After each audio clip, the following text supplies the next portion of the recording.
नमस्कार दोस्तों, मैं डॉक्टर ललित कुमार गंगेले अपने इस चैनल के एक और बेहद इम्पॉर्टेंट ड्रग पिक्चर की श्रृंखला के एक और वीडियो के अंदर आप सबका बहुत बहुत स्वागत करता हूं। और ये जो आपने थंबनेल में देखा, टाइटल में देखा, ये जो वीडियो है this is about the natrum mur drug picture. और बिना किसी देरी के चलिए अब इसके बारे में चर्चा चालू करते हैं। जैसा कि मैं अपने हर वीडियो में बताता आया हूं, खास करके जो ड्रग पिक्चर के मेरे जितने वीडियो हैं, कि मटेरिया मेडिका को पढ़ने का सबसे सही तरीका और सबसे आसान तरीका यही है कि आप मेडिसिन के थीम को पकड़ने की कोशिश करिए। जैसे कि कोई भी एक फीचर फिल्म होती है, और एक फीचर फिल्म, एक पिक्चर, हम 3 घंटे की पिक्चर हम कैसे याद कर लेते हैं? हम 3 घंटे की पिक्चर को एक बार देख करके सारे सीन को हम याद कर लेते हैं कि ये सीन अब था, ये सीन इसके बाद था, इसके बाद ये सीन था, आखिरी में ये सीन था। क्यों? क्योंकि हम थीम को समझ जाते हैं, हम एक फीचर फिल्म के थीम को समझना अच्छे से जानते हैं। अगर आप उसी तरह से एक पिक्चर की तरह एक ड्रग पिक्चर के, एक मेडिसिन के थीम को समझ जाएंगे, तो अगर थीम को आपने समझ लिया तो वो ड्रग पिक्चर को समझना आपके लिए विल बी द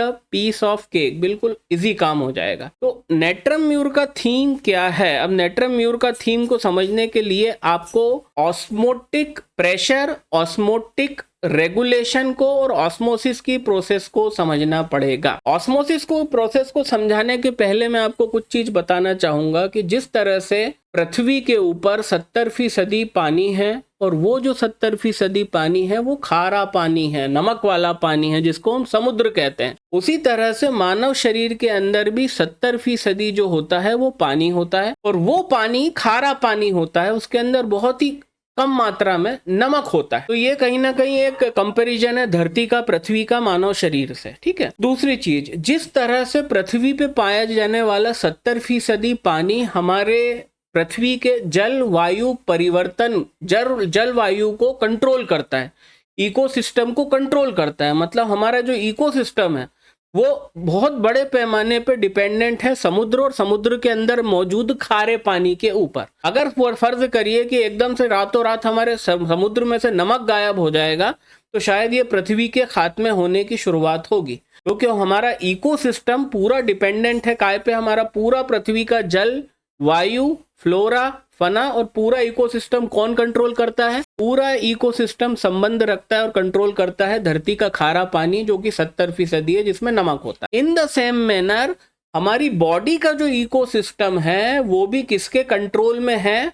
वो कंट्रोल में है उस पानी और उसमें मौजूद नमक के ऊपर, जिससे हमारा शरीर 70% बना है। और वो प्रक्रिया, वो प्रोसेस जो इस को रेगुलेट करती है, उसको हम बोलते हैं ऑस्मोटिक कंट्रोल या ऑस्मोसिस या osmotic regulation of the body, osmotic प्रक्रिया, ठीक है। अब आप एक चीज मोटी मोटी समझ लो कि सेल्यूलर डिवीजन और जिंदगी, लाइफ के लिए, जैसे धरती की लाइफ काय पे डिपेंडेंट है? खारे पानी पे डिपेंडेंट है। धरती के अंदर जो हमारा समुद्र है जिसमें पानी है, और 70% पानी धरती पे, पूरा 70% पानी है धरती का हिस्सा, तो उसमें वो जो खारा पानी है जिसमें नमक होता है, समुद्र नमकीन पानी, उस पे जिस तरह से हमारी धरती की लाइफ डिपेंडेंट है, उसी तरह से हमारे शरीर में जो 70% पानी है और जिसमें नमक होता है अलग अलग कंसंट्रेशन में, अलग अलग पार्ट में, वो नमकीन पानी जो हमारे शरीर को 70% हमारा कंस्टिट्यूएंट है, उसी के ऊपर डिपेंडेंट है हमारी लाइफ।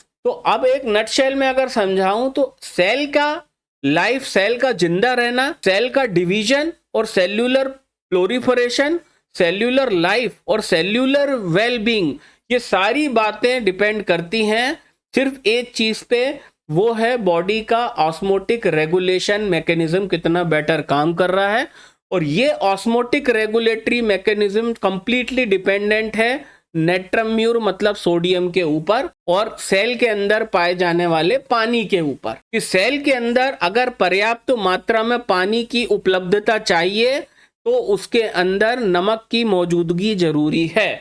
अगर सेल के अंदर पर्याप्त मात्रा में नमक मौजूद नहीं रहेगा तो उस सेल के अंदर पर्याप्त मात्रा में पानी नहीं रहेगा, और यही जो खारा पानी है, यही जो नमकीन पानी होता है, मतलब सेल्यूलर वाटर कंटेंट जो डिपेंड करता है कि उसके अंदर नमक का कितना कंसंट्रेशन है, यही डिसाइड करता है कि ये सेल के अंदर लाइफ कितनी होगी, ये सेल के अंदर सेल्यूलर डिवीजन कितना प्रॉपर होगा, सेल्यूलर प्लोरिफरेशन कितना प्रॉपर होगा और सेल्यूलर लाइफ कितनी प्रॉपर होगी। अब ये ऑस्मोटिक रेगुलेशन कैसे काम करता है, ये बड़ा सिंपल मैकेनिज्म है। ये ऑस्मोटिक रेगुलेशन काम करता है कि जहां पानी जाएगा पानी के पीछे पीछे नमक जाएगा, बस इतना समझ लो आप। जहां पे पानी होगा, जहां पे नमक होगा वहां पे पानी होगा। नमक अगर सेल के अंदर है तो पानी सेल के अंदर जाएगा। सेल के अंदर जो जगह होती है उसको इंट्रासेल्यूलर स्पेस बोलते हैं। ये थोड़ा ऑस्मोटिक रेगुलेशन अगर आप लोगों ने वीडियो के शुरू के 15 मिनट में समझ लिया तो बाकी वीडियो शायद 40 मिनट में खत्म हो जाएगा। अगर आपने osmotic regulation of the body नहीं समझा इस 15 मिनट में तो हो सकता है 1 घंटे का वीडियो समझते समझते आपको समझाते समझाते मुझे 2 घंटे का बनाना पड़े, क्योंकि नेट्रम म्यूर की थीम है ऑस्मोसिस। ऑस्मोटिक रेगुलेशन ही थीम है नेट्रम म्यूर की। आप नेट्रम म्यूर के जितने भी 7 स्लाइड है इसके बाद देखने वाले हो, ठीक है, वो सातों की सातों स्लाइड के अंदर हम सिर्फ ऑस्मोटिक रेगुलेशन का थीम पकड़ के बात करेंगे और आप देखेंगे कि चीजें इस थीम के बाहर बहुत कम जाएंगी। 90% चीजें नेट्रम म्यूर का पूरा ड्रग पिक्चर और नेट्रम म्यूर को समझने का कॉम्प्रिहेंशन ये सिर्फ इसी के अंदर ऑस्मोटिक रेगुलेशन पे खत्म हो जाएगा। अब अपन आते हैं ऑस्मोटिक, हमारे शरीर का ऑस्मोटिक सिस्टम किस तरह से काम करता है ये बात करते हैं।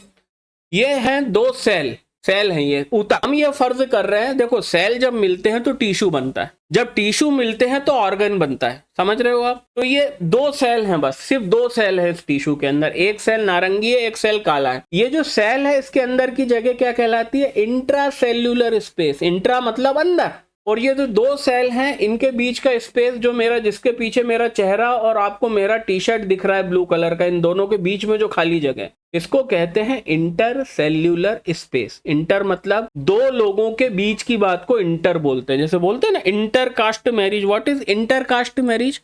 इंटरकास्ट मतलब 2 अलग अलग कास्ट के अंदर जब कोई शादी कर लेते हैं कपल तो उसको इंटरकास्ट बोलते हैं। तो इंटर मतलब 2 के बीच की बात को इंटर बोलते हैं। उसी तरह से एक सेल और दूसरा सेल, इन दोनों के बीच में जो जगह दिख रही है इसको कहते हैं इंटरसेल्यूलर स्पेस। और इन दोनों सेल के अंदर जो जगह दिख रही है, ये इस सेल के अंदर की जगह है, ये इस सेल के अंदर की जितनी जगह, ये कहलाती है इंट्रासेल्यूलर स्पेस। अब समझो ऑस्मोसिस काम कैसे करता है। ऑस्मोसिस को प्रॉपर रेगुलेट करने के लिए सेल के अंदर, ये मेरी उंगली है, सेल के अंदर प्रॉपर नमक की मात्रा होनी जरूरी है। जब सेल के अंदर प्रॉपर मात्रा नमक की मौजूद रहेगी तो इस सेल की तरफ जहां पे नमक रहेगा उसके पीछे पानी जाएगा। नियम समझ लो, जहां पे रहेगा नमक उसके पीछे पीछे जाएगा पानी। अगर सेल के अंदर नमक की प्रॉपर मात्रा है तो पानी जो है, इन दोनों के बीच की जगह क्या है, ये इंटरसेल्यूलर स्पेस से पानी किधर की तरफ खिंच के जाएगा, इंट्रासेल्यूलर स्पेस मतलब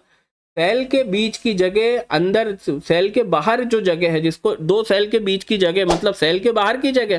तो जब इन दोनों सेल के अंदर, ये सेल और ये सेल, इसके अंदर प्रॉपर नमक की मात्रा होगी तो इन दोनों के बीच की जो जगह है जहां पे पानी इकट्ठा है, ये पानी खिंच के सेल्स के अंदर, इस सेल के अंदर और इस सेल के अंदर चला जाएगा। जब पानी और नमक की पर्याप्त मात्रा सेल के अंदर होगी तभी दोस्तों ये दोनों सेल प्रॉपरली जिंदा रहेंगे, तभी ये सेल सेल्यूलर डिवीजन की प्रोसेस को कंडक्ट करेंगे, सेल्यूलर प्लोरिफरेशन की प्रोसेस को करेंगे। और सेल्यूलर डिवीजन की प्रोसेस ही लाइफ की प्रोसेस है।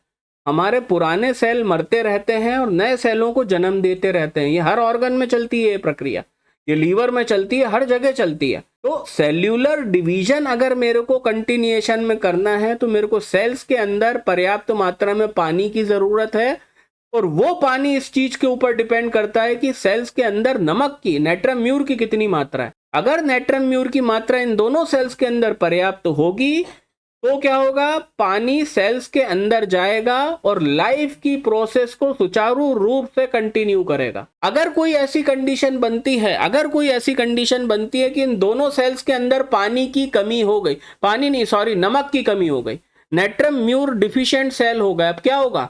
अगर अंदर मैं बात कर रहा हूं कि नेट्रम म्यूर मतलब सोडियम कम हुआ, तो इसका क्या मतलब है, इसका मतलब है इन दोनों के बीच की जो जगह है, जहां पे आप देख पा रहे हैं मेरी टी शर्ट को ब्लू कलर में, इन दोनों के बीच की जगह है, अगर मैं ये कह रहा हूं कि अंदर इसकी मात्रा नमक की कम हो गई, तो इसका मतलब है इन दोनों के बीच की जो जगह है जिसको इंटरसेल्यूलर स्पेस बोलते हैं, नमक की मात्रा वहां ज्यादा बढ़ जाएगी। जब नमक की मात्रा इंटरसेल्यूलर स्पेस में ज्यादा बढ़ेगी तो क्या होगा, मैंने क्या बताया, जहां नमक होगा वहां पानी जाएगा। पहले नमक अंदर था तो पानी अंदर जाता था, लाइफ की प्रोसेस को सुचारू रूप से कंटिन्यू करता था। अब नमक अंदर कम हो गया, मतलब नमक बाहर, इंटरसेल्यूलर स्पेस, इन दोनों के बीच की जगह में नमक बढ़ गया। जब इन दोनों के बीच की स्पेस में नमक बढ़ा तब क्या हुआ, अब पानी कहाँ जाएगा, पानी का डायरेक्शन उल्टा हो जाएगा। पानी इन दोनों सेल से निकलेगा और इंटरसेल्यूलर स्पेस में आकर के जमा होने लगेगा, और इसी प्रोसेस को दोस्तों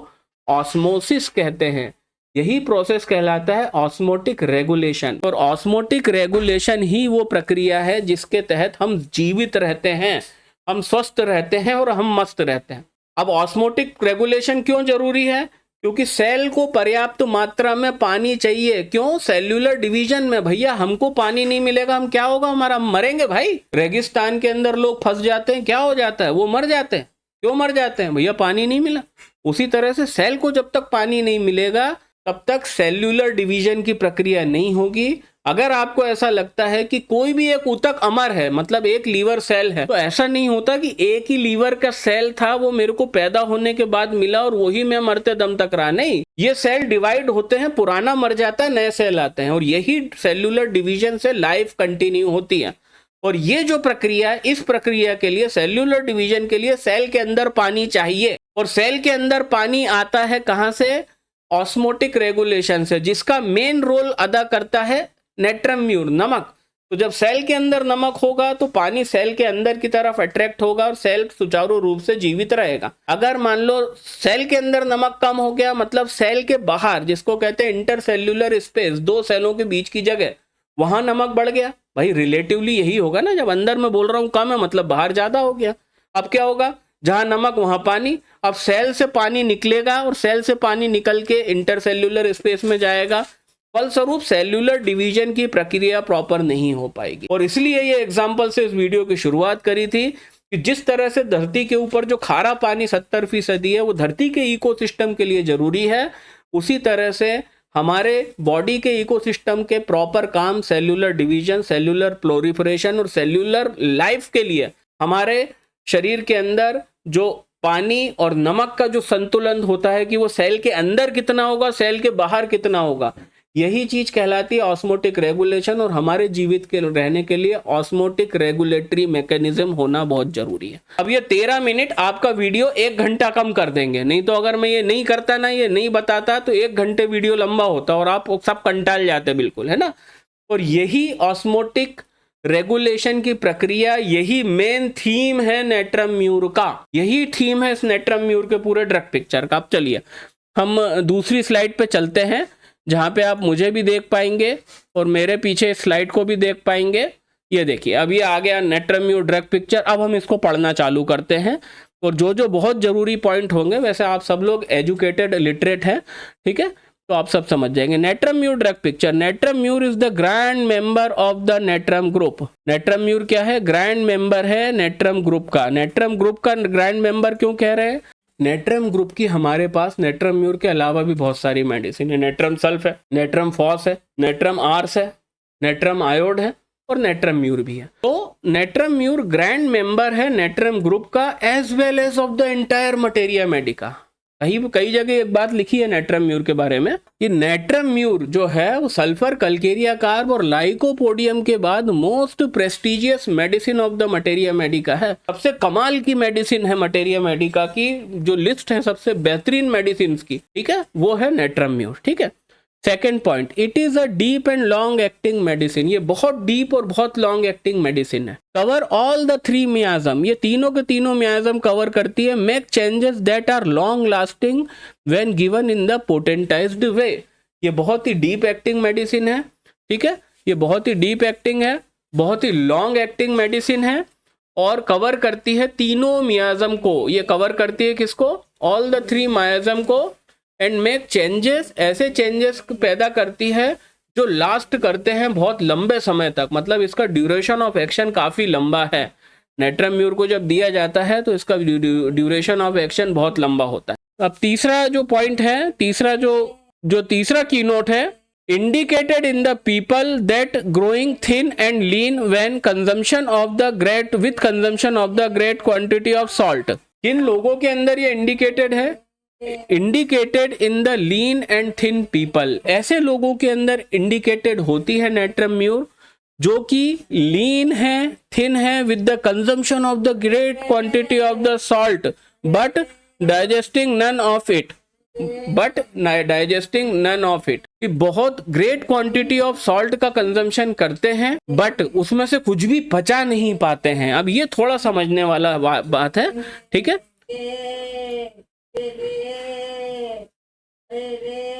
इसलिए क्या कहा गया है कि indicated in the people that growing thin and lean with the consumption of the great quantity of salt but digesting none of it. अब ये जो पॉइंट है, ये थोड़ा सा आपको, ये पॉइंट जो है वो थोड़ा सा दिमाग लगा के समझाना पड़ेगा मुझको, जो कि मैं आपको दूसरे स्क्रीन पे ले जाके समझाता हूँ। नेट्रम म्यूर का कॉन्स्टिट्यूशन बिल्ट कैसा है, सबको पता है आपको कि नेट्रम म्यूर दुबले और पतले लोगों की दवा है। जो एक्सेसिवली लीन एंड थिन लोग होते हैं उनकी दवा नेट्रम म्यूर है। नेट्रम म्यूर पेशेंट की एक कॉन्स्टिट्यूशनल आदत होती है कि नेट्रम म्यूर का पेशेंट जरूरत से ज्यादा क्वांटिटी में सॉल्ट का कंजम्पशन करता है, ये सबको पता है। ये करते हो ना आप अपने पेशेंट से सवाल, नेट्रम म्यूर जब सस्पेक्ट कर रहे होते हैं कि नमक कितना खाते हो खाने में, नमक कितना डालते हो खाने में, बोलते हैं। अब यहाँ पे एक विवाद पैदा हो रहा है कि मैंने आपको ये चीज बताई कि ऑस्मोटिक रेगुलेशन के दौरान सेल के अंदर सोडियम कम हो जाता है, तो वो सोडियम इंट्रासेल्यूलर स्पेस मतलब दो सेल के बीच की स्पेस में बढ़ जाता है। इसके कारण क्या होता है, दो सेल के बीच में ज्यादा सोडियम जमा हो गया है तो सेल से खिंच करके पानी कहाँ जा रहा है, बाहर जा रहा है। तो यहाँ पे मैं नेट्रम म्यूर को लेकर के आपको ये बता रहा हूँ कि मोटा मोटा नेट्रम म्यूर का ड्रग पिक्चर ऑस्मोटिक रेगुलेशन के इर्द गिर्द है। मतलब नेट्रम म्यूर का पेशेंट तो डिफिशियंट होता है सोडियम एक्यूमुलेशन में, मतलब सेल के अंदर जितना सोडियम होना चाहिए वो जब नहीं होता तो वो पेशेंट क्लासिकली होता है सोडियम का या नेट्रम म्यूर का। अब ये जो आपने स्लाइड में पॉइंट देखा, तीसरा चौथा जो भी पॉइंट था, उसमें क्या लिखा है, ये किनकी मेडिसिन है कि कॉन्स्टिट्यूशनली जो लीन एंड थिन होते हैं और कंजम्पशन ऑफ सॉल्ट ज्यादा करते हैं पर वो उसको पचा नहीं पाते। तो वहां पे एक तरफ मैं बात कर रहा हूँ कि नेट्रम म्यूर कहाँ इंडिकेटेड है भैया, इंट्रासेल्यूलर स्पेस में नमक जब कम हो जाता है तब जाके नेट्रम म्यूर का ड्रग पिक्चर पैदा होता है। वहीं दूसरी तरफ मैं बात कर रहा हूँ ड्रग पिक्चर पढ़ाते वक्त कि साहब नेट्रम म्यूर का पेशेंट वो होता है जो बहुत नमक खाता है, दुबला पतला हो जाता है पर नमक पचा नहीं पाता। तो ये तो विवाद पैदा हो रहा है ना, ये पैराडॉक्स, ये दोनों स्टेटमेंट एक दूसरे के विरुद्ध है। तो अब ये मैं क्लियर कर देता हूं कि नेट्रम म्यूर का पेशेंट के अंदर जब इंट्रासेल्यूलर स्पेस में नमक की कमी होती है, मतलब ये जो सेल्स है ना, इन सेल्स के अंदर जब नेट्रम म्यूर के अंदर नमक की कमी होती है दोस्तों, तब ही जाकर के पेशेंट के माइंड के अंदर, पेशेंट के ब्रेन के अंदर नेट्रम म्यूर मतलब नमक ज्यादा खाने की इच्छा पैदा होती है। क्योंकि शरीर क्या करता है, शरीर उसके अंदर नमक खाने की इच्छा को पैदा करता है और नमक खाने की जो इच्छा शरीर पैदा कर रहा है वो इच्छा इसलिए ही पैदा कर रहा है कि शरीर ये जानता है कि भाई इंट्रासेल्यूलर स्पेस में सेल के अंदर नमक की कमी है और शरीर ये कोशिश कर रहा है कि किसी तरह से नमक की कमी को रिप्लेनिश हम कर दें, और ये रिप्लेनिश हो जाएगी। शरीर को ऐसा लगता है कि इसको नमक ज़्यादा खाने के लिए प्रेरित करो तो इसकी नमक की इच्छा, नमक की जो कमी है वो रिप्लेनिश हो जाएगी। बट ये होता नहीं है, क्यों? क्योंकि वो ये नमक क्रूड फॉर्म में खा रहा है और इस नमक का एक उल्टा असर उसके ऊपर पड़ता है कि वो और ज़्यादा दुबला पतला और ज़्यादा लीन एंड थिन होता जाता है। ठीक है, अब इसका एग्जाम्पल क्या है कि जब भी आप सलाद के ऊपर नमक खाते हो, आप क्या देखते हो, सलाद पे नमक खाते हो तो सलाद पे नमक डालते हो। तो अगर आपने सलाद पे नमक डाल दिया है और कुछ देर उसको रख दोगे तो आप देखोगे कि सलाद के अंदर से पानी अलग हो जाता है। जो बाउल है जिसमें सैलेड रखा है, अगर नमक मिला के रख दिया और 1 घंटे छोड़ दिया, उसमें नीचे पानी इकट्ठा हो जाता है। क्यों हो गया पानी इकट्ठा? क्योंकि वो नमक कहाँ गया, सलाद के अंदर नहीं गया। सलाद के जो सेल्स हैं, जो गाजर का सेल है, गाजर का सेल, टमाटर का सेल, टमाटर के अंदर नहीं गया वो नमक रह गया बाहर। जब नमक बाहर रहा तो मैंने क्या बोला कि जहां नमक रहेगा वहां पानी जाएगा। तो नमक कहाँ था, सेल के अंदर घुस गया क्या? आपने कच्चा नमक डाला, खड़ा नमक डाला? नहीं, वो अंदर नहीं गया, वो बाहर ही रहा। तो नमक बाहर रहा तो इसने क्या करा, सलाद के पानी को सलाद के अंदर से, गाजर के अंदर से, प्याज के और टमाटर के अंदर से, मूली के अंदर से, नमक क्योंकि बाहर था उसने पानी को खींचा और ये क्या हुआ कि नमक अलग, नमक मतलब नमक बोल रहा हूँ, सलाद से पानी को अलग कर दिया। क्यों? क्योंकि जहां ना रहेगा नमक वहां जाएगा पानी। अब हमारे इस पेशेंट के साथ यही हो रहा है। क्यों? इसके सेल्स में नमक नहीं है, तो इसके मस्तिष्क में मेंटल मैकेनिज्म और जो इसकी बॉडी का सूक्ष्म जो मैकेनिज्म चल रहा है, उसने क्या करा, इसको इच्छा पैदा करी कि तू नमक खा, नमक कम है तो नमक खाएगा तो नमक की पूर्ति हो जाएगी। बट वो नमक खाया क्रूड फॉर्म में। जिस तरह से हमारे सलाद पे डाला गया नमक सलाद के अंदर तो गया नहीं, उसी तरह से इसने जो नमक खाया, कच्चा नमक सब्जियों में भुरभुरा के, वो नमक इसके सेल्स में नहीं जा रहा है क्योंकि वो नमक क्रूड फॉर्म में है। वो नमक इंटरसेल्यूलर स्पेस में जमा हो गया जाके। क्या है इंटरसेल्यूलर स्पेस? ये वो सेल्स के अंदर नहीं गया नमक, वो इन दोनों सेल्स के बीच की जो जगह है इंटरसेल्यूलर स्पेस, वहां जाकर जमा हो गया। ये जगह ये दिख रही है, ये मेरी उंगली है जहाँ पे, ये इंटरसेल्यूलर, अब यहाँ पे ये नमक आकर जमा हुआ। अब कहाँ जाता है? पानी, जहाँ रहता है नमक। नमक ज्यादा कहाँ है? सेल्स के अंदर तो पहले ही कम था भाई, सेल्स के अंदर तो पहले ही कम था, तब तो कहानी चालू हुई। शरीर जानता था सेल्स में नमक नहीं है, इसलिए शरीर ने इच्छा प्रेरित की कि नमक खा। इसने नमक खाया, वो नमक भी सेल्स में नहीं घुसा, वो इंटरसेल्यूलर स्पेस में जमा हो गया। जब वो इंटरसेल्यूलर स्पेस में जमा हो गया तो क्या करेगा वो? जहाँ नमक वहाँ पानी। तो इंटरसेल्यूलर स्पेस में जो नमक था उसने इस सेल से और इस सेल से पानी और खींच लिया, पानी खींच लिया उसने। और कहाँ गया वो पानी? इंटरसेल्यूलर स्पेस में वाटर चला गया। इंट्रासेल्यूलर स्पेस ये है, ये इंट्रासेल्यूलर मतलब सेल के अंदर की, और ये है इंट्रासेल्यूलर। इन दोनों से जो नमक है वो इंटरसेल्यूलर स्पेस, जो इन दोनों के बीच की जगह है, जहाँ पे मेरा थोड़ा सा चेहरा देख रहे हो आप, इस जगह पे सारा का सारा पानी, क्योंकि नमक वहां पर है तो नमक ने उस पानी को अट्रैक्ट कर लिया पूरा। और सेल्स में फलस्वरूप पानी और कम हो गया, सेल और वीक हो गए, सेल और श्रिंक हो गए।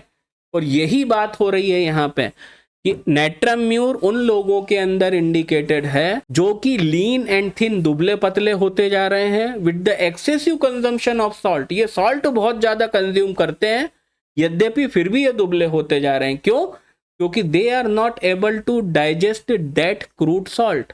और इसलिए इनकी मेडिसिन नेट्रम म्यूर हुई कि नेट्रम म्यूर को जब हम पोटेंटाइज्ड फॉर्म में 30 पोटेंसी के अंदर पिल्स में इन लोगों को देंगे तो वो जो नेट्रम म्यूर होगा वो डेफिनेटली इनके इस ऑस्मोटिक रेगुलेशन के अंदर जो ग्लिच पैदा हुआ है, इनकी ऑस्मोटिक प्रक्रिया के अंदर जो त्रुटि पैदा हुई है, उस त्रुटि को सिर्फ आप पोटेंटाइज्ड नेट्रम म्यूर 30 नाम की मेडिसिन से ही निकाल सकते हो। पर शरीर क्या कर रहा है? शरीर इनको ऐसा बोलता है तुम नेट्रम म्यूर मतलब नमक एक्सेस खाओ, तो ये खाने में नमक डालते हैं और उसके कारण एक विशियस सर्कल स्टार्ट होता है कि वो जो नेट्रम म्यूर, वो जो नमक, कच्चा नमक खा रहे हैं क्रूड फॉर्म में, वो इनके सेल्स की बीच की जगह इंटरसेल्यूलर स्पेस में जाके जमा होता जाता है।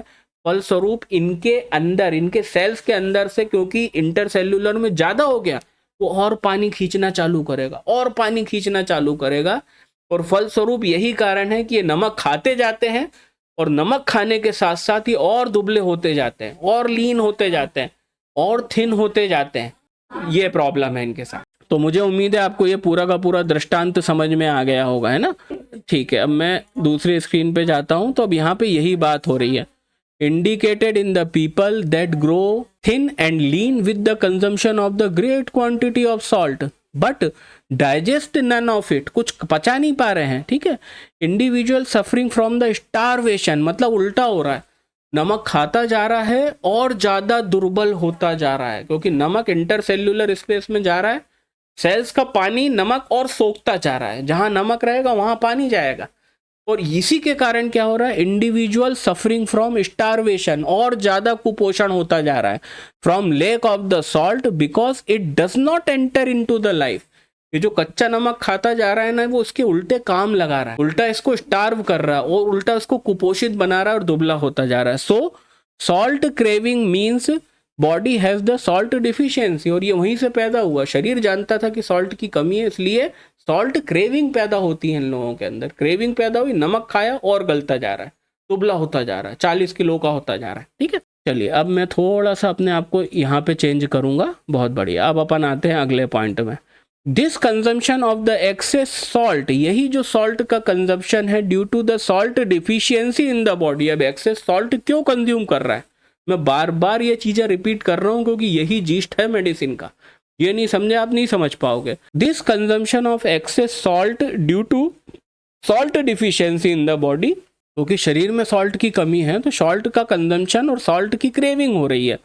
Produces profound nutritive changes in the body, वो तो दिख ही रहा है कि यही सॉल्ट का कंजम्पशन जो ये कर रहा है ना जबरदस्ती में अपना नमक बढ़ाने के लिए, शरीर का जो मैकेनिज्म है ये क्या कर रहा है, ये प्रोड्यूस कर रहा है प्रोफाउंड न्यूट्रेटिव वीकनेस, न्यूट्रिशन के लेवल पे एक वीकनेस पैदा कर रहा है। वो क्या है, वही दुबला होता जा रहा है, सेल से पानी और कम होता जा रहा है, इंटरसेल्यूलर स्पेस में नमक है वो अंदर सेल से सोख रहा है पानी, सेल्स को और श्रिंक कर रहा है, और यही न्यूट्रेटिव चेंजेस हो रहे हैं with symptom of salt retention. यही तो सॉल्ट रिटेंशन हो रहा है। अब कहाँ हो रहा है रिटेंशन सॉल्ट का, सॉल्ट ये जो खाता जा रहा है कच्चा नमक, ये कहाँ रिटेन हो रहा है, ये कहाँ स्टोर हो रहा है, ये इन दोनों सेल्स की स्पेस में स्टोर हो रहा है। समझ रहे हैं आप मेरी बात, ये कहाँ स्टोर हो रहा है, ये इन दोनों सेल्स के बीच की जो जगह है जहाँ पे मेरा चश्मा दिख रहा है, मेरी आंख दिख रही है, इस जगह ये सॉल्ट रिटेन हो रहा है, इस जगह पे ये सॉल्ट रिटेंशन हो रहा है। यहाँ पे क्या होगा, जब यहाँ पे सॉल्ट रिटेन होगा इन दोनों के बीच की जगह में, तो ये इनसे तो पानी खींच लेगा, ठीक है, और इंटरसेल्यूलर स्पेस में पानी भर जाएगा, जिस फिनोमिना को हम बोलते हैं ड्रॉप्सी। इसलिए नेट्रम म्यूर के अंदर ड्रॉप्सी पाई जाती है, ठीक है ना, नेट्रम म्यूर के अंदर ड्रॉप्सी पाई जाती है, ड्रॉप्सी और ईडीमा। क्यों, क्योंकि भैया सेल्स का जो नमक है वो इंटरसेल्यूलर स्पेस में मतलब जो इंटरसेल्यूलर स्पेस में जो नमक है वो सेल्स से पानी खींच लेता है, और पूरे सेल से पूरे ऊतक के अंदर फिर पानी भरा दिखेगा। क्यों, क्योंकि वो पानी कहाँ भर गया, इंटरसेल्यूलर स्पेस में भर गया, सेल्स से वो खत्म हो गया, पानी सेल्स में कम हो गया, और यही सूजन का एक फिनोमिना पैदा करता है, और एग्जैक्टली वही बात यहाँ पे हो रही है। This consumption of excessive salt due to the salt deficiency produces the profound nutritive changes in the body with symptom of salt retention. Salt कहाँ retain हो रहा है, in the intercellular space of tissue as, और यही चीज कहलाती है edema and dropsy। कहीं पे भी पानी इकट्ठा होगा, यहाँ पे इंटरसेल्यूलर स्पेस में पानी इकट्ठा हो रहा है, और ये क्या प्रोड्यूस क्या पैदा करेगा, ईडिमा और ड्रॉप्सी पैदा करेगा। And this symptom of the alteration of blood causes the anaemia and leucocytosis. और इसी सिम्टम के कारण, यही जो सिम्टम होगा, ठीक है ना, इसके कारण क्या होगा, अल्ट्रेशन ऑफ ब्लड हो जाएगा, ब्लड के बायोकेमिस्ट्री में चेंजेस आ जाएंगे। क्यों, क्योंकि भाई एनीमिया हो जाएगा ना। क्यों हो जाएगा, कि नमक कम है पहले इसके अंदर, तो वही फिनोमिना इसके इरिथ्रोपोइटिक मैकेनिज्म में होगा। बोन मैरो में जहाँ पे ब्लड बन रहा है वहाँ पे भी तो यही होगा कि वहाँ पे ब्लड बनाने वाले जो सेल्स हैं बोन मैरो में, उनसे ब्लड, उनके बीच में, उन दोनों के बीच में इंटरसेल्यूलर स्पेस में ज़्यादा नमक इकट्ठा हो रहा है, क्योंकि नमक खाता है भाई बहुत, ठीक है, और वो क्या करेगा, ब्लड बनाने वाले सेल से भी वाटर को खींच लेगा।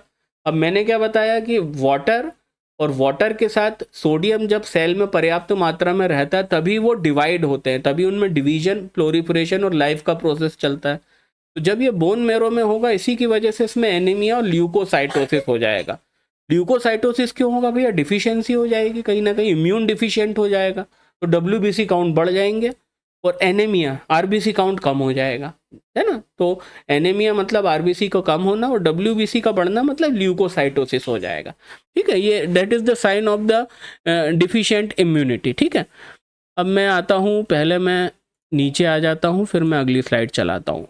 ये आ गया नेक्स्ट स्लाइड, है ना। पांचवा की नोट, पांचवा की नोट है कि vegetative system is the most profoundly affected as shown by the initiation. अब क्या दिखेगा हमको, नमक खाता जा रहा है, जब नमक खा रहा है तो नमक खाने के कारण ऑस्मोटिक प्रेशर, ऑस्मोटिक रेगुलेशन इसका उल्टा हो गया, कि आम आदमी के अंदर जो सॉल्ट होता है वो सेल के अंदर रहता है। इसलिए ये चीज कही गई है कि vegetative system is most profoundly affected as shown by the emaciation. दुबलापन, कहानी बार बार रिपीट करने की जरूरत नहीं है, क्यों हो रहा है दुबलापन, है ना, एनीमिया, वीकनेस। और जब व्यक्ति इस तरह से दुबला पतला होगा और उसके सेल्स से, उसके ऊतकों से जिस तरीके से पानी बाहर की तरफ जाएगा, इंटरसेल्यूलर स्पेस में जाएगा और ऊतक श्रिंक होंगे, उसके सेल्स श्रिंक होंगे, तो definitely complete prostration of vital force, ये सारी की सारी चीज़ें हम देखते हैं, ठीक है। Complete prostration of vital force हम देखेंगे, ठीक है। अब देखो, 5 पॉइंट हो गए हैं और पूरे के पूरे पॉइंट कहाँ पे इवॉल्व कर रहे हैं। अब आप ये देखना कितने पॉइंट हैं इस ऑस्मोटिक रेगुलेटरी मैकेनिज्म की खराबी से बाहर जा रहे हैं, ये ऑस्मोटिक प्रक्रिया के बाहर जा रहे हैं, है ना। बहुत कम ऐसे पॉइंट होंगे और इसलिए मैंने कहा कि यही ऑस्मोटिक रेगुलेशन, ये जो है ना, ये थीम है इस मेडिसिन का। अगला की नोट, ग्रेट इमेसिएशन, मतलब बहुत ही ज़्यादा दुबलापन। पता चल रहा है क्यों? नमक खाता है, नमक खाता है, नमक शरीर को गला रहा है, नमक इंटरसेल्यूलर स्पेस में जमा होता जा रहा है। अब कोई हरामखोर कमेंट नहीं करेगा कि तुम बार बार रिपीट क्यों कर रहे हो, ठीक है। अगर आपको नहीं सुनना तो वीडियो बंद कर दो, पर जो लोग सुनना चाहते हैं और समझना चाहते हैं उनके दिमाग में इस बात को कूट कूट के भरने के लिए ये चीज़ रिपीट करना ज़रूरी है, क्योंकि इतना सिंपल कंसेप्ट नहीं है कि आप एक बार देखोगे आपको समझ में आ जाएगा। नमक खाता है, नमक का अब्यूज़ कर रहा है, वो नमक सेल्स के अंदर नहीं जाता, सेल्स के बीच में इकट्ठा होता है और सेल्स से पानी को बाहर की तरफ खींच रहा है।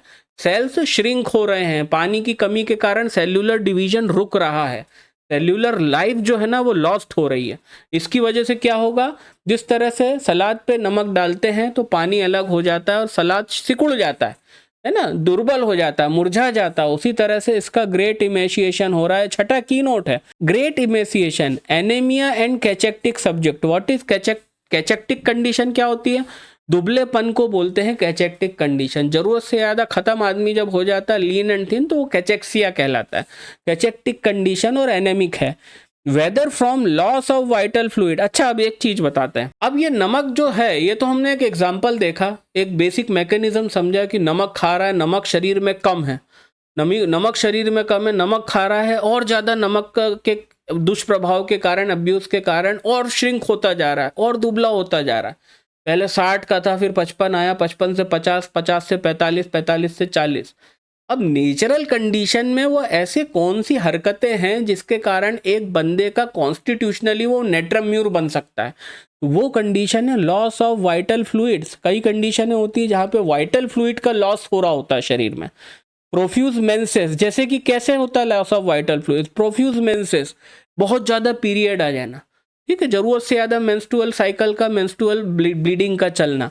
लॉस और समाइनल लॉसेस, समाइनल लॉसेस मतलब सीमन का लॉस करना सेल्फ अब्यूज़ के दौरान। ये ऐसी कुछ कंडीशन है जो लॉस ऑफ वाइटल फ्लूइड्स वाली कंडीशन को ट्रिगर करती हैं, और यही लॉस ऑफ वाइटल फ्लूइड्स के कारण कहीं ना कहीं ये ग्रेट इमेसिएशन और नेट्रम म्यूर का कॉन्स्टिट्यूशनल लुक हमें दिखता है। या फिर मेंटल ड्रेनेज, कई लोगों को मानसिक ड्रेनेज की वजह से ये कंडीशन बन जाती है, ठीक है। सातवां की नोट क्या है नेट्रम म्यूर का? Loss of vital fluid. Loss of vital fluid मतलब बहुत ही ज़्यादा ऐसे पदार्थों का लॉस, क्योंकि अगर आप देखोगे तो मॉलिक्यूलर लेवल पे जो कहानी हमने देखी कि नमक का सेल के अंदर कम होना, उसकी वजह से नमक खाने की इच्छा प्रेरित होना, उस नमक का सेल्स के बीच के इंटरसेल्यूलर स्पेस में इकट्ठा होना, और क्योंकि नमक इंटरसेल्यूलर स्पेस है, वो दोनों सेल्स, आजू बाजू के दोनों सेल से पानी को खींच लेता है। तो भाई ये जो पानी को खींच रहा है वो भी तो लॉस ऑफ वाइटल फ्लूइड है ना, कि loss of vital fluid from the cell.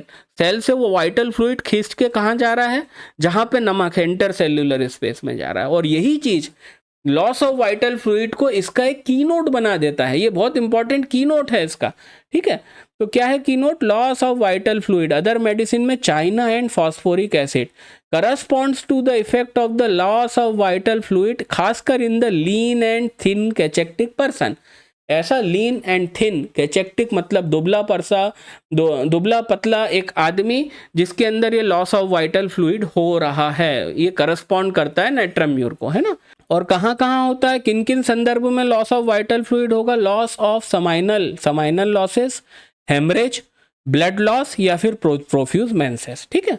आठवां की नोट जो है, अब ये देखो नेट्रम म्यूर नमक खाता जा रहा है, दुबला होता जा रहा है। ये चीज़ आपको कहीं ना कहीं हाइपरथायरॉयडिज्म की कंडीशन से मिलता जुलता नहीं लगता? क्योंकि खाता तो बहुत है, नमक डाल डाल के खा रहा है, पर दुबला होता जा रहा है। तो वो इसका अगला की नोट है।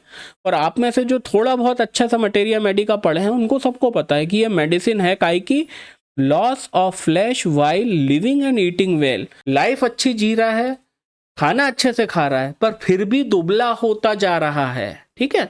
और इमेसिएटेड वाइल ईटिंग वेल, खाता बहुत अच्छे से है पर फिर भी दुबलापन आता जा रहा है। Other medicine abrotanum, iodum and calcarea carb. अब यहाँ पे एक गलती होने वाली थी, मैं उसको तुरंत सही कर देता हूँ, ये हो गई वो गलती सही, ठीक है ना।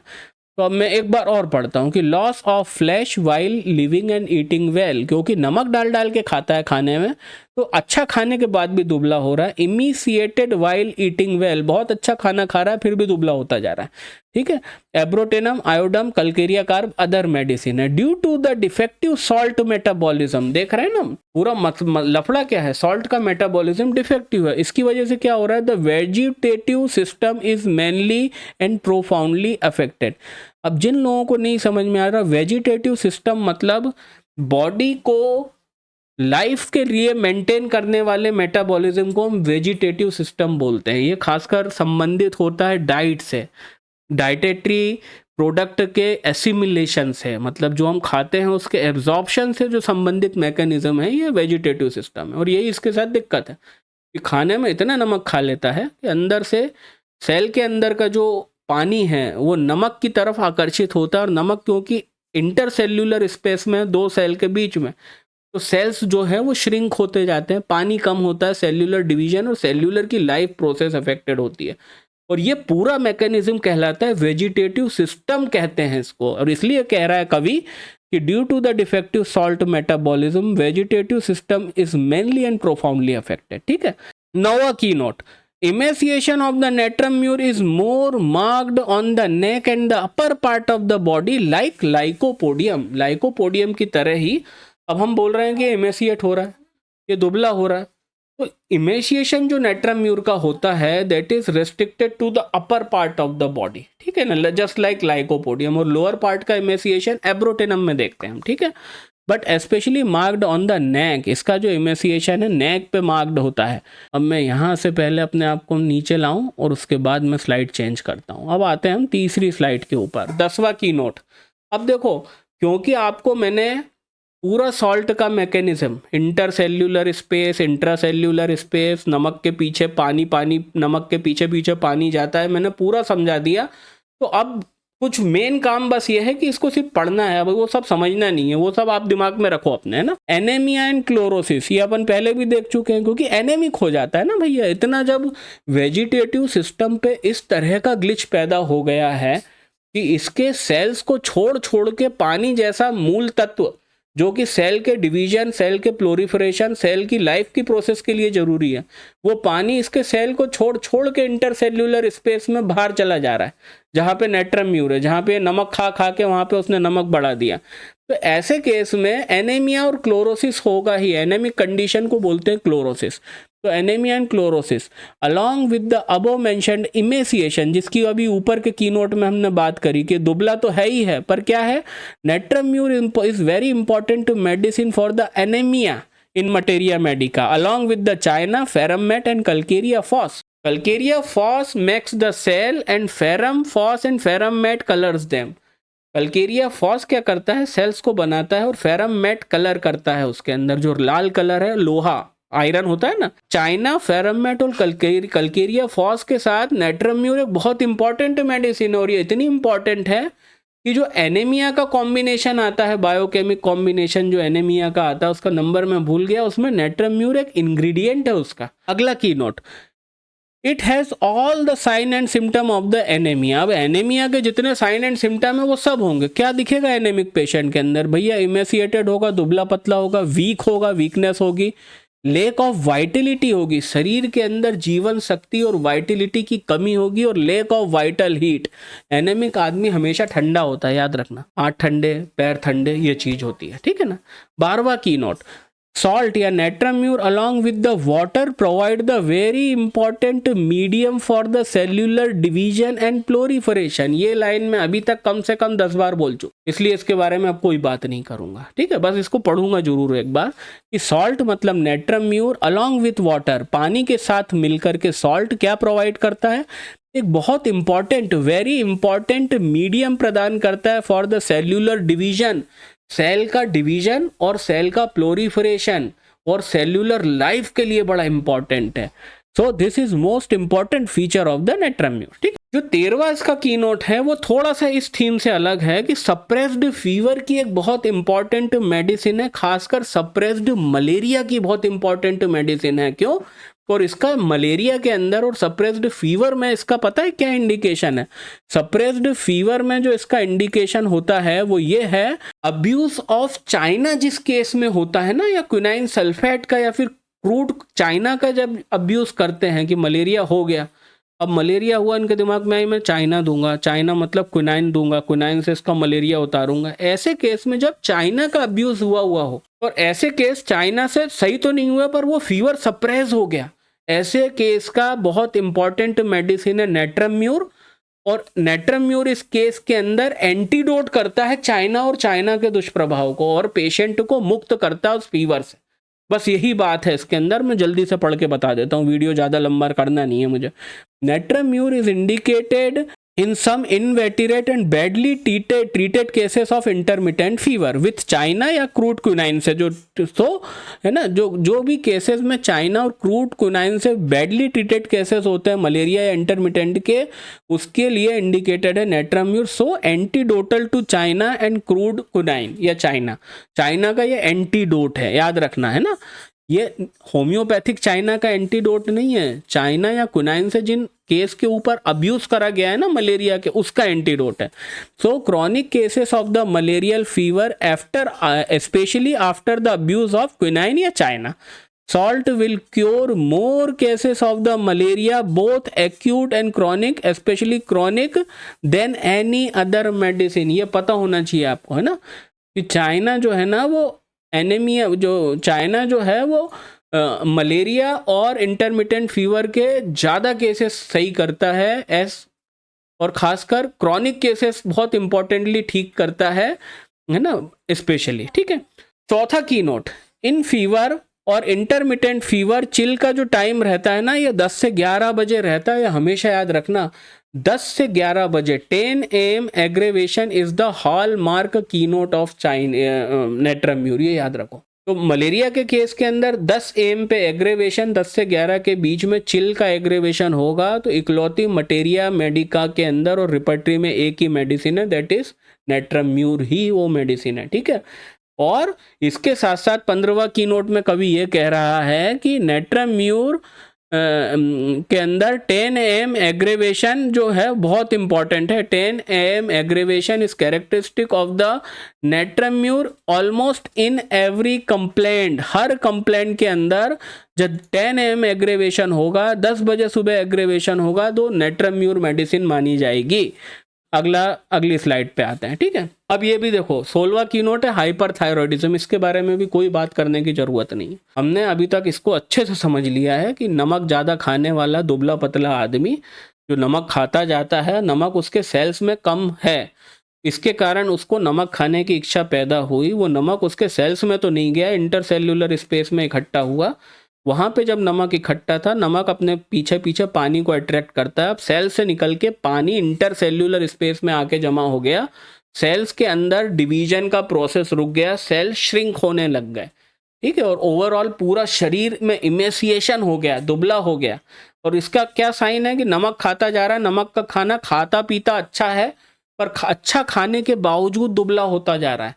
मैंने ऐसे नेट्रम्यूर के केसेस के बारे में सुना है जो 15-15 रोटियां खाते थे एक टाइम के अंदर। लिटरली मैं बता रहा हूँ, आई मीन इट, मेरे पास गवाह है इसका कि वो 15 से 20 रोटी खाता था वो बंदा एक बार में, एक सिटिंग में, उसके बावजूद वो दुबला पतला था। तो अगर ये डिजीज पिक्चर, ये बीमारी के लक्षण को अगर हम उसके अंदर हम डालें, किसके अंदर डालें, अगर इस पिक्चर को हम क्लिनिकली असेस करें, तो हाइपरथायरॉयडिज्म की बहुत इंपॉर्टेंट मेडिसिन बन जाती है natrum mur along with the iodum. क्यों?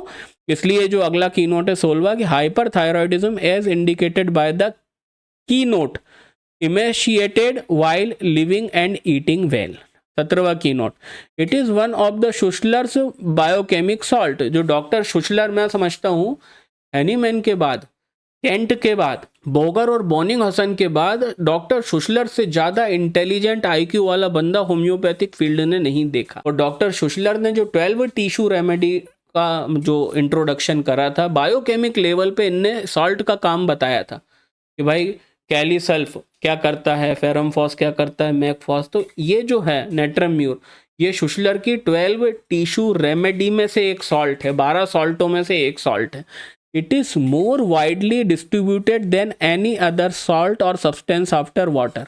मानव शरीर के अंदर पानी के बाद जो एक सॉल्ट सबसे वाइडली डिस्ट्रीब्यूटेड है पूरे शरीर के अंदर, सर से पैर तक, हर टिश्यू में, हर सेल में, हर ऑर्गन में, वो सब्सटेंस और वो सॉल्ट है natrum mur. It is the basic constituent of the every liquid and solid part of the body. ये हमारे शरीर का हर एक लिक्विड पार्ट, कोई भी तरल हो, हर एक सॉलिड पार्ट, कोई भी पार्ट हो, हर एक सेल, हर एक ऑर्गन का बेसिक कंस्टिट्यूएंट है पानी के बाद। It is necessary for the cell division and proliferation, इसके बारे में बता चुका हूं, बहुत लंबा बोला मैंने इसमें ना। Therefore great regulator of the osmotic tension in the organism. कुछ कहने की जरूरत नहीं, पूरा वीडियो इसी से भरा पड़ा है अभी तक 50 मिनट में, ठीक है। तो great regulator of the osmotic tension in the organism, natrum mur regulate the degree of the moisture within the cell. कोई बात करने की जरूरत नहीं इस बारे में, ठीक है, ये बता चुका हूं मैं। By its property to attract water as a result cell enlarge. इसकी यही प्रॉपर्टी है कि जब ये सेल के अंदर होता है तो ये पानी को अट्रैक्ट करता है, जिसकी वजह से सेल एनलार्ज होते हैं एंड डिवाइड होते हैं। And this is the only way in which cell divide. ये इकलौता तरीका है वो जिससे सेल्यूलर डिवीजन की प्रोसेस चलती है। क्योंकि अगर एक सेल लेकर के तुम पैदा हुए हो, ऐसा नहीं है कि वो 70 साल वही सेल रहेगा, नहीं, वो डिवाइड होगा, वो खुद खत्म हो जाएगा और 2 नए सेलों को जन्म देगा। और ये डिवीजन का प्रोसेस लगातार शरीर में चलता है और इसी प्रोसेस के तहत हम जीवित रहते हैं।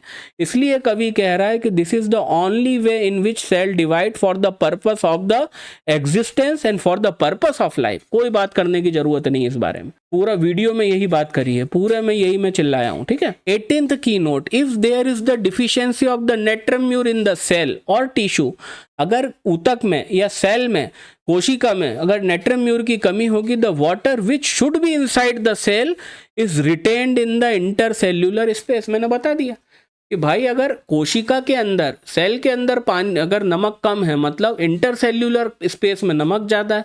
जब वो इंटरसेल्यूलर स्पेस में होगा तो वो कोशिका के नमक को सोख लेगा, तो और क्या होगा, रिटेन्ड इन द, और जो पानी रहेगा वो सेल के अंदर नहीं रहेगा, वो इंटरसेल्यूलर स्पेस में ट्रैप हो जाएगा, रिटेन हो जाएगा। यही बात हो रही है कि इफ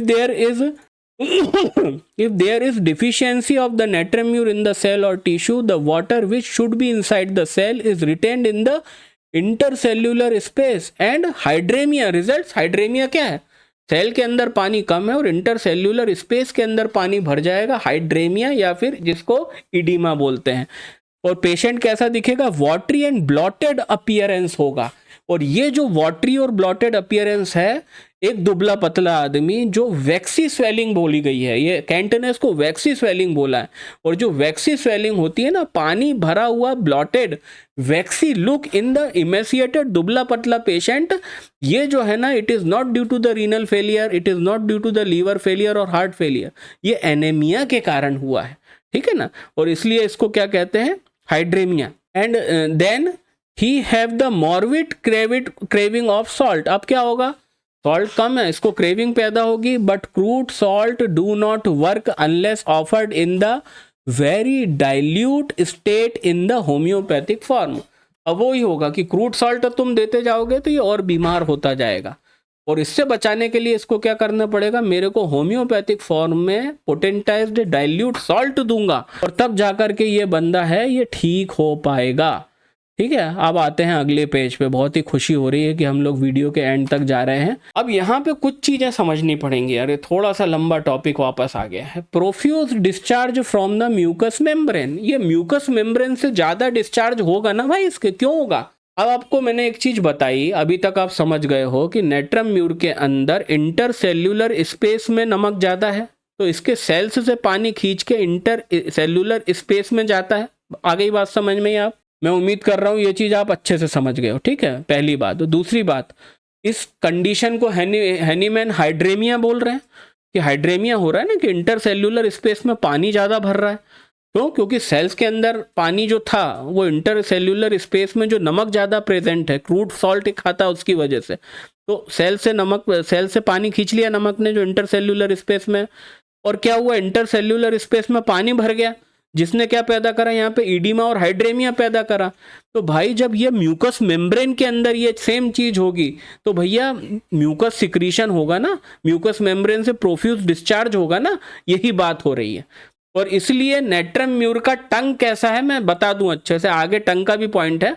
नेट्रम म्यूर के पेशेंट से आ करके जबान निकालने को बोलोगे ना, तो उसकी जबान पे आपको फ्रॉथ दिखेगा। फ्रॉथ मतलब झाग, आपको मतलब थूक जो होता है, सलाइवा के बबल्स दिखेंगे। क्यों? क्योंकि सलाइवरी ग्लैंड के अंदर ये सेम मैकेनिज्म की वजह से सलाइवा थोड़ा ज्यादा सिक्रीट होता है, ठीक है। वो इतना ज्यादा सिक्रीट नहीं हो रहा कि वो मर्क सोल का पटाइलिज्म कहलाए, बट क्या जीभ बाहर निकालोगे टंग क्लियर है बिल्कुल, टंग के अंदर कुछ नहीं है कि कोई सफेद काला कुछ जमा है, नहीं, टंग बिल्कुल क्लियर है। बट इसके टंग के साइड में आपको बबल्स दिखेंगे, काय के बबल्स दिखेंगे आपको, उसके सलाइवा के। क्यों? क्योंकि वो वाला मैकेनिज्म है, वो हाइड्रेमिया वाला मैकेनिज्म है कि सेल्स से नेट्रम म्यूर जो नमक जो प्रेजेंट है इंटरसेल्यूलर स्पेस में, उसने पूरा पानी खींच लिया। और जब सेम चीज होगी कहाँ पे, म्यूकस मेम्ब्रेन में, तो इसके प्रोफ्यूज डिस्चार्ज होगा from mucous membrane. This over supply of the salt via food in the crude form within the intercellular fluid causes excess of the secretion from the mucous membrane। और इसी की वजह से हम result का क्या मिलता है हमको, लैक्राइमेशन, आंखों से इसके आंसू ज्यादा आते हैं, पटाइलिज्म होता है, इसका थूक ज्यादा बनता है। On the intestinal mucous membrane वहां पे वाटरी डायरिया हम देखते हैं। यही तो हो रहा है। तो मैं उम्मीद करता हूं समझ गए हो, क्योंकि हाइड्रेमिया तक तो आपको समझ में आ गया। जब सेम चीज म्यूकस मेम्ब्रेन में होगी तो आंखों से लैक्राइमेशन, एक्सेसिव सलाइवेशन जिसको टाइलिज्म बोलते हैं, पी साइलेंट होता है, मैं पटाइलिज्म बोलता हूं, बोलने में अच्छा लगता है, और इंटेस्टिनल म्यूकस मेम्ब्रेन से वाटरी डायरिया होगा। अगला point, dryness of the mucous membrane. अब भाई साहब हो क्या रहा है कि साइमल्टेनियसली दोनों कंडीशन है कि on the other hand if the mucous cells contain too little salt, common sense लगाओ ना यार, कि एक म्यूकस मेम्ब्रेन है जहां पे इसके अंदर सॉल्ट इंटरसेल्यूलर स्पेस में ज्यादा है, तो वहां पे जो सेल्स होते हैं, मेन सेल्स हैं उस ऑर्गन के, जो म्यूकस मेम्ब्रेन के, वहां से पानी खींचा और इंटरसेल्यूलर स्पेस में आया, तो एक पार्ट में कुछ शरीर के हिस्सों में इसको क्या होगा, प्रोफ्यूज डिस्चार्ज होगा म्यूकस मेम्ब्रेन से। बट साइमल्टेनियसली शरीर के बाकी हिस्सों में इसको ड्राइनेस ऑफ म्यूकस मेम्ब्रेन होगी। क्यों? क्योंकि जहां पे कुछ ऐसी म्यूकस मेम्ब्रेन है जहां म्यूकस बनने के लिए उन सेल्स के अंदर पानी होना चाहिए, पर इसके सेल्स में तो पानी नहीं है। इसके सेल्स का पानी खींच खींच के पूरा इंटरसेल्यूलर स्पेस में चला गया। तो इसलिए ऑन द अदर हैंड, ये बात कवि क्या कह रहा है, on the other hand if the mucous cells, जो प्रॉपर म्यूकस सेल हैं, contain too little salt and mucin, उसके अंदर म्यूकस सॉल्ट बहुत कम सॉल्ट है म्यूकस सेल्स में, और म्यूसिन बहुत कम बन रहा है, that means they are deficient in the natrum mure content, then this result in the dryness of the mucous membrane with consequent constipation। तो कहने का मतलब है शरीर के कुछ हिस्सों में, ये देखो टोटल सॉल्ट का इम्बैलेंस है, ऑस्मोटिक रेगुलेशन का इम्बैलेंस है, और इसी ऑस्मोटिक रेगुलेशन के इम्बैलेंस की वजह से क्या हो रहा है कि कुछ पार्ट के अंदर, इसके अंदर प्रोफ्यूज म्यूकस मेम्ब्रेन से प्रोफ्यूज डिस्चार्ज हो रहे हैं, जैसे कि आंख हो गई लैक्राइमेशन, जबान हो गई टाइलिज्म, और ये हो गया आपका इंटेस्टिनल म्यूकस मेम्ब्रेन में diarrhoea. But at the same time बाकी जगहों पे कहीं पे, क्योंकि सेल के अंदर म्यूकस सेल जो म्यूकस बना रहा है उसके अंदर क्या कम हो गया, नेट्रम म्यूर, नमक कम है, तो इसलिए वहां पे सॉल्ट कम है, तो वो सेल प्रॉपर काम नहीं करेगा, म्यूसिन नहीं जनरेट करेगा, और इसके कारण dryness of mucous membrane with consequent constipation हम देखते हैं। ठीक है। 21वां की नोट, द अबव टू, जो ऊपर के दो पॉइंट है 19वां और 20वां, catarrhal discharges and dryness of the mucous membrane, इन दोनों की बात हो रही है। The above two condition can coexist at the same time in the same person. ये होता है कि जो ऊपर की दो कंडीशन है कि profuse discharge of mucous membrane और ड्राइनेस ऑफ म्यूकस मेम्ब्रेन, इनके लिए कह रहा है कवि कि the above two condition can coexist, साथ में एग्जिस्ट करती है at the same time in the same person. जैसे कि गैस्ट्रिक कैटाहर होगा with the vomiting of the watery mucous, कि गैस्ट्रिक कैटर, स्टोमक का कैटरल डिस्चार्जेस हो रहे हैं जहां पे वॉमिटिंग हो रही है वाटरी म्यूकस की, और उसी के साथ क्या हो रहा है, with constipation due to lessened secretion of the mucus from colon, कि कोलॉन की ड्राइनेस हो गई। क्यों? कोलॉन के अंदर जो सेल्स हैं उनमें बिल्कुल नेट्रम म्यूर खत्म हो गया है, नेट्रम म्यूर खत्म हो गया है तो वो काम नहीं कर रहे, ड्राइनेस हो गई, म्यूकस ही नहीं सिक्रीट कर रहे हैं। वहीं पे स्टमक के अंदर इंटरस्टिशियल फ्लूइड में इतना ज़्यादा फ्लूइड रिटेन हो गया है कि उसको क्या हो रहा है, गैस्ट्रिक कैटर हो रहा है, vomiting of the watery mucous. बस कवि ये कह रहा है। और इसी की वजह से dryness of the mucous membrane एक और कीनोट बन जाता है इसका, कि हमको दोनों चीजें साथ में दिख रही हैं। ड्राइनेस ऑफ म्यूकस मेम्ब्रेन एक और कीनोट है। क्या होता है, क्यों होता है, क्या क्या होता है इसके वजह से? Constipation due to dryness of rectum and colon, rectum और कोलॉन की ड्राइनेस के कारण कॉन्स्टिपेशन का होना। Dryness of the vagina with painful coition, अभी कुछ दिन पहले डिस्पुरेनिया पे मैंने वीडियो डाला हूँ, उसके अंदर मैंने बताया है कि ड्राइनेस ऑफ वजाइना और उसकी वजह से जो पेनफुल कोइशन होता है उसकी इंपॉर्टेंट मेडिसिन नेट्रम म्यूरेसिपिया के साथ साथ। ठीक है, अब जो तीसरा 23वां पॉइंट है, बस इसको मैं पढ़ देता हूँ। ये पूरी की पूरी बकैती फैलाई है मैंने, पूरे वीडियो में 50 मिनट 1 घंटे यही बात करी है। Main function of the salt is to regulate the osmotic tension of the body and proper distribution of the fluid in the body. पता है अपने को। Its deficiency causes exudation of the clear watery mucus on the mucous membrane and serous membrane, causing the dropsy and general anasarca due to the disturbed equilibrium of the body fluid। ये बात हो चुकी है, मैंने बता चुका हूँ आपको, है ना, कि मेन फंक्शन क्या है सॉल्ट का, ऑस्मोटिक टेंशन को रेगुलेट करना बॉडी के, और proper distribution of fluid. Salt क्या करता है? प्रॉपर डिस्ट्रीब्यूशन ऑफ फ्लूइड, तरल पदार्थों का जिस जगह पे जितनी मात्रा में होना है उसके डिस्ट्रीब्यूशन को रेगुलेट करता है। इसकी डिफिशियंसी के कारण क्या होता है? एक्सुडेशन मतलब सीरस इफ्यूजन की बात हो रही है। क्लियर वाटरी म्यूकस जमा होने लगता है म्यूकस मेम्ब्रेन पे और सीरस मेम्ब्रेन पे, जिसके कारण ड्रॉप्सी और जनरल एनासार्का होता है due to the disturbed equilibrium of the body fluid. इसको बार बार पढ़ना है इस पूरे पॉइंट को, तो आपको समझ में आ जाएगी क्या बात हो रही है। ठीक है, it is the functional salt of the body fluid due to its property to attract water. ये क्या है? फंक्शनल सॉल्ट है नेट्रम म्यूर शरीर का, है ना। और किनका है फंक्शनल सॉल्ट? बॉडी फ्लूइड का फंक्शनल सॉल्ट है। क्यों है? क्योंकि इसके अंदर एक गुण है कि ये पानी को अपनी तरफ अट्रैक्ट करता है। ठीक है, disturbed action of the natrum mur produces catarrhal discharges. अभी पिछला देखा अपन ने 19, 20, 21, 22 पॉइंट के अंदर कि डिस्टर्ब्ड एक्शन क्या होगा नेट्रम म्यूर का? कैटेरल डिस्चार्जेस पैदा करेगा। कैसे? Clear watery mucous discharge. Example fluent coryza, नाक से नाक बहना छींक के साथ, स्नीजिंग के साथ नाक बहना। और बोरिक में ये लाइन लिखी है कि it is infallible with the cold starting with the sneezing. ऐसी ठंडी की बीमारी या कोल्ड जो कि छींक के साथ कोल्ड स्टार्ट होता है, तो it is the infallible medicine for the cold starting with the sneezing. Copious lacrimation from eye, ये वही बात हो रही है जो अपन ने करा ना कि कहीं पे इसके म्यूकस डिस्चार्जेस बढ़ जाते हैं, ठीक है, और कहीं पे म्यूकस डिस्चार्जेस म्यूकस मेम्ब्रेन में बिल्कुल ड्राइड अप हो जाते हैं, जिसके कारण कॉन्स्टिपेशन एक एग्जांपल था। तो copious lacrimation of the eye and the natrum mur is indicated by the tears. याद रखना है, नेट्रम म्यूर टीयर से इंडिकेटेड होता है। Flow of tear with coughing is the Bernard का keynote of the natrum mur in the whooping cough. कि कई बार आप ऐसा होता है, पेशेंट ये स्टेटमेंट बहुत कॉमनली देता है, सर खांसता हूं तो आंसू आ जाता है। ये बर्नार्ड का कीनोट, एज ए बर्नार्ड इसको कीनोट यूज करते थे हुपिंग कफ के केस में नेट्रम म्यूर का इंडिकेशन। कि नेट्रम म्यूर अपने आप को टीयर्स से बताता है, और ये कोपियस लैक्राइमेशन फ्रॉम द आई और ये नेट्रम म्यूर का एक क्लासिकल सिम्टम है। ऐसी सर्दी, ऊपर क्या बोल रहा है? It is infallible with cold starting with the sneezing. ऐसी सर्दी जो छींक से स्टार्ट होती है, इट इज इनफेलिएबल।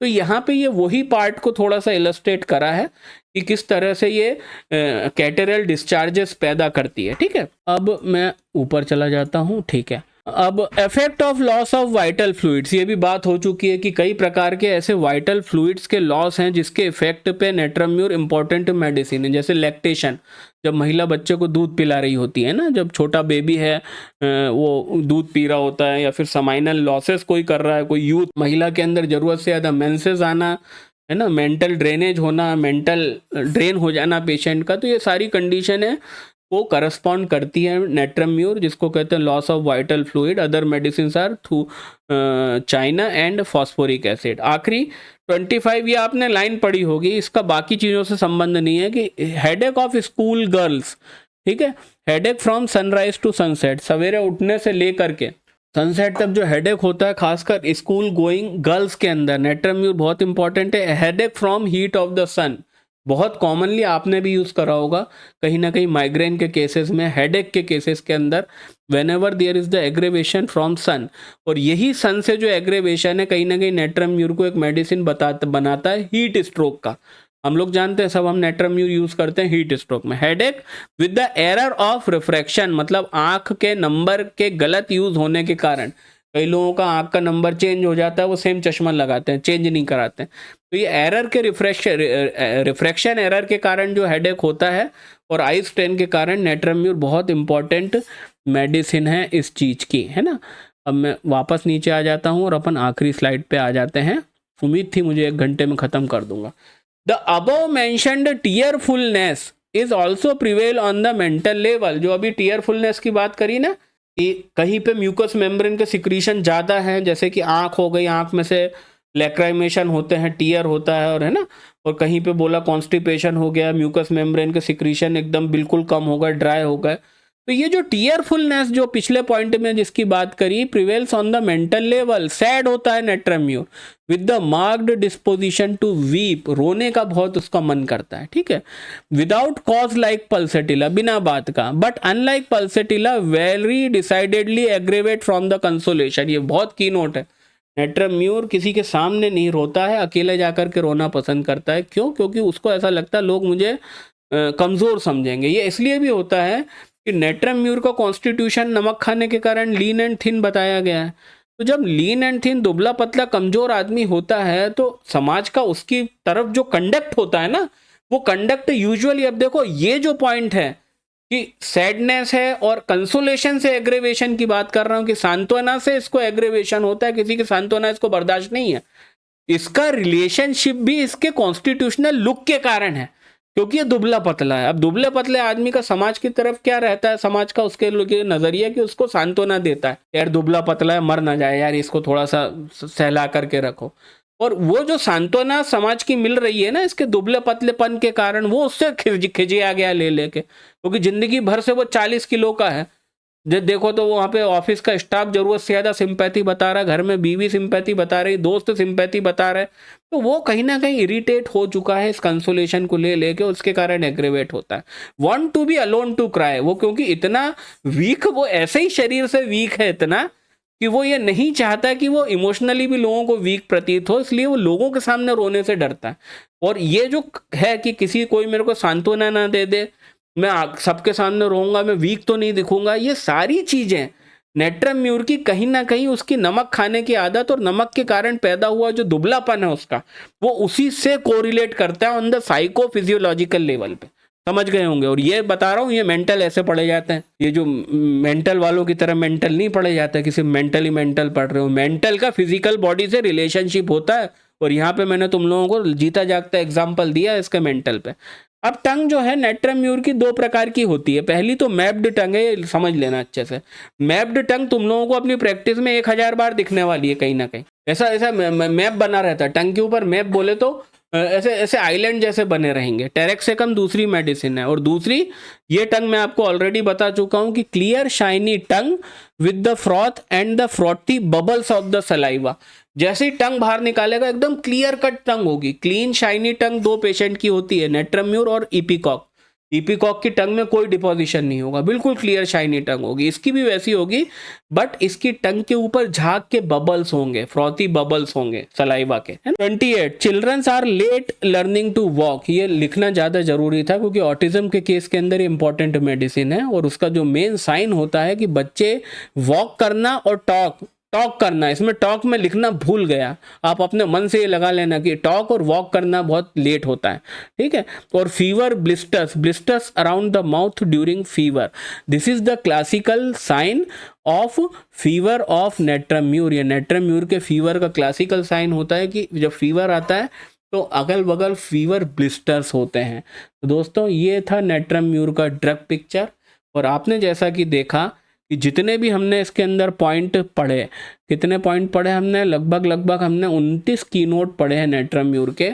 29 की नोट के अंदर में लगभग 27 से ज़्यादा की नोट, 27 के आसपास की नोट जो हैं वो सिर्फ एक ही बात के इर्द गिर्द, एक ही थीम से जुड़े हुए हैं, और उस थीम का नाम है ऑस्मोटिक टेंशन रेगुलेटरी मैकेनिज्म का फेल होना, failure of the osmotic tension due to the irregular distribution of the salt in the cell.